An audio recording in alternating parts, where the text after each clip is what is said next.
ඇත්ත වශයෙන්ම ඩෑන් ප්‍රියසාද් කියන්නේ ශ්‍රී ලංකා පොදු ජන පෙරමුණේ අපේක්ෂකෙක් මෙවර පළාත් පාලන ඡන්ද විමසීමේදී.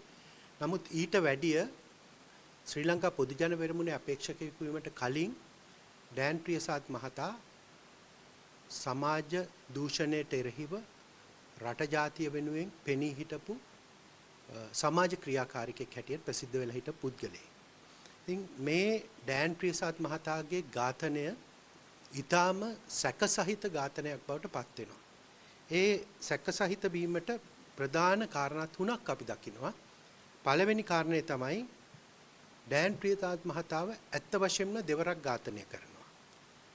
එතුමා මිය යන්න කලින්ම එතුමා මිය ගිය බවට ප්‍රකාශයක් නිකුත් කරනවා.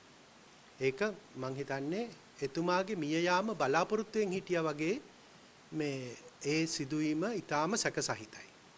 දෙවනුව මේ ඩෑන් ප්‍රියසාද් මහතා මිය යාමත් සමග මේ ජනතා විමුක්ති පෙරමුණට දිගින් දිගටම සහයෝගය දක්වපු සමාජ මාධ්‍ය Facebook පිටු තුලින් සමාජ මාධ්‍ය තුලින් කලින් සූදානමක් තිබිච්ච ආකාරයට ඩෑන් ප්‍රියසාද් මහතාට පහර දීමට ඔහුට පහර එල්ල කිරීමට ඔහුගේ චරිතය ඝාතනය කිරීමට ඊටාම බොළඳ උත්සාහයක් දරනවා.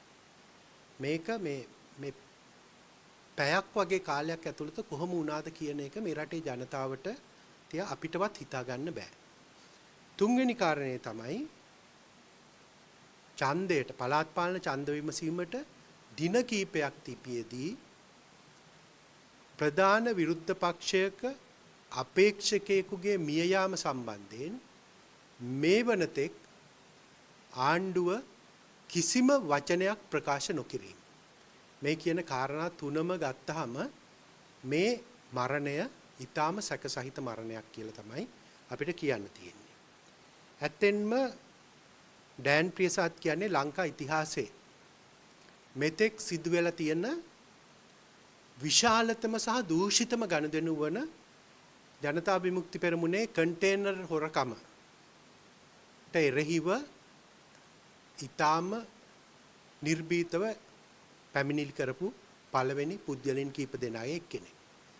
ඒ වගේම මේ රජයේ බොහෝ වැරදි ක්‍රියාමාර්ගවලට එරෙහිව එලිපිට නිර්භයව පැමිණිලි කරන්නත් ප්‍රකාශ නිකුත් කරන්නත් කටයුතු කරපු පුද්ගලයෙක්. ඉතින් මේ වගේ තත්ත්වයක් යටතේ මේ මරණය පිටිපස්සේ ඉන්නේ කවුද කියන මේ රටේ ජාතික ආරක්ෂාව මේ වන විට ඊටාම පහත් තැනකට වැටිලා තියෙනවා.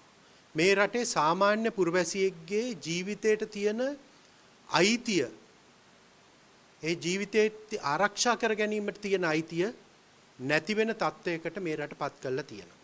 ඇත්තටම මේ ආණ්ඩුව අසමත් වෙලා තියෙනවා. අර බංකු තියලා ටියුෂන් දෙන්නම් කියපු මිනිස්සු අසමත් වෙලා තියෙනවා. මේ රටේ සාමාන්‍ය ජනතාවගේ ජීවිතවලට තියෙන ආරක්ෂාව නැති කරන්න. කිසිම බයක් සැකක් නැතුව මේ තට්ටු නිවාසක තට්ටු 7ක් නිවිසනසිල්ලේ ඉහළට ඇවිල්ලා ගෙයක් ඇතුළට ගිහිල්ලා වෙඩි තියලා යන්න පුළුවන් තැනකට මේ රටේ ජාතික ආරක්ෂාව පත් කරලා තියෙනවා නම් මං හිතන්නේ මේ රටේ තත්ත්වය ඊටාම ඛේදනීයයි. මේක මේ රටේ ජනතාවට විතරක් නෙමෙයි ඉදිරියට මේ රටට විදේශ ආයෝජකයින් එන කාරණයට පවා දැඩිව බලපාන්න පුළුවන් තත්ත්වයක් මේ රටේ නිර්මාණය කරලා තියෙනවා ජනතා විමුක්ති පෙරමුණ විසින්.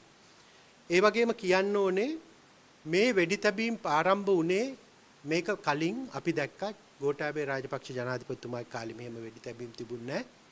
මහින්ද රාජපක්ෂ ජනාධිපතිතුමාගේ කාලේ මේ වගේ වෙඩි තැබීම් තිබුණේ නැහැ. නමුත් අද වෙනකොට දිනපතා 3-4 පොලක වෙඩි තැබීම් කියන එක ඉතා සුලභ දෙයක් වෙලා මේ රටේ. මේ රට අර අපි ඉස්සර කියන්නේ චිකාගෝව කියලා පරණ දැන් නම් මං හිතන්නේ චිකාගෝවත් එහෙම තියෙනවා කියලා. ඒ වගේ නරක තැනකට මේ රට පත් කළා තියෙනවා මේ පාලකීන් විසින්.